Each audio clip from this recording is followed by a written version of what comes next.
Bonjour, nous sommes le lundi 9 mars 2026 et le sujet est l'agence de notation financière Fitch qui maintient la note de la France inchangée à A+.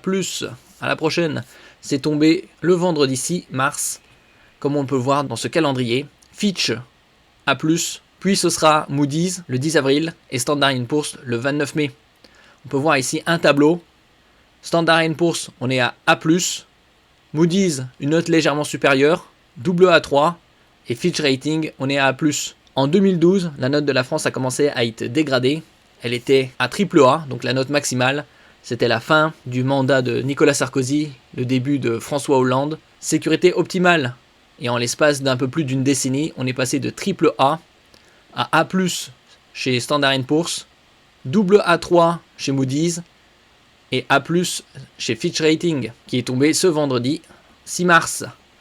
L'agence de notation financière Fitch annonce vendredi maintenir à A+, la note de la France qu'elle avait abaissée le 12 septembre dernier en raison de la flambée de la dette publique. La dette publique qui était de 5,4% en 2025.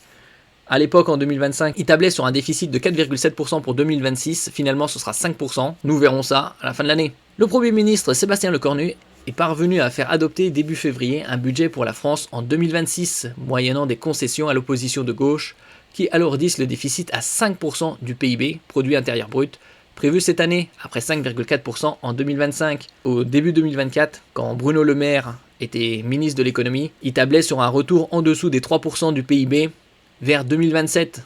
Entre-temps, ça a été décalé de 2 ans à 2029. N'oubliez pas de vous abonner pour plus de news nationales, européennes et internationales sur ce monde merveilleux dans lequel nous vivons. Le gouvernement tablait initialement sur un déficit de 4,7% pour 2026, mais a finalement transigé sur l'effort structurel qui sera de 0,5 points de PIB et non plus 0,8 points comme envisagé. La croissance en 2024 était de 1,1% officiellement, en 2025 0,8% et en 2026 ce serait 0,5%. Les deux autres grandes agences de notation se prononcent prochainement sur la situation française. Moody's le 10 avril, notation actuelle AA3 avec perspective négative, puis Standard & Poor's le 29 mai, A+, avec perspective stable.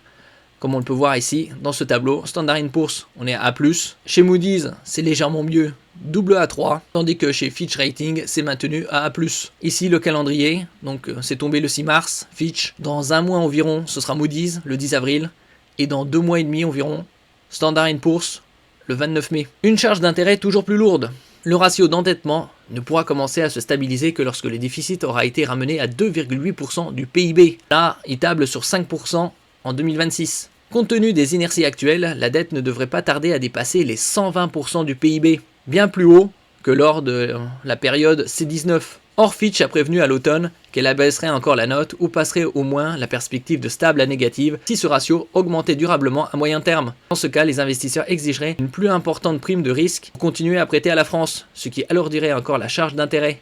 De 30 milliards d'euros en 2020, celle-ci a atteint 65 milliards d'euros en 2025, donc ça a plus que doublé. Et vers 2028, 2028-2030, on serait à 100 milliards. La politique a changé, elle pourrait encore grimper de plusieurs dizaines de milliards d'euros. La décision des deux autres grandes agences sera scrutée de près dans les prochaines semaines. Moody's le 10 avril, qui classe toujours la France en AA3, équivalent de AA chez les autres agences de notation que sont Standard & Poor's et Fitch, et pourrait cette fois-ci la faire passer dans la catégorie inférieure. Puis Standard & Poor's Global Ratings, le 29 mai, a également abaissé la note à A+, l'automne dernier, avec perspective stable. D'ici là, en fonction de l'évolution de la guerre en Iran, au Moyen-Orient, également qui est étendue au Liban, la donne pour les finances publiques françaises pourrait ne plus être la même. Donc ici, on voit le tableau de notation A+, AA3 et A+. Merci pour votre écoute et à la prochaine.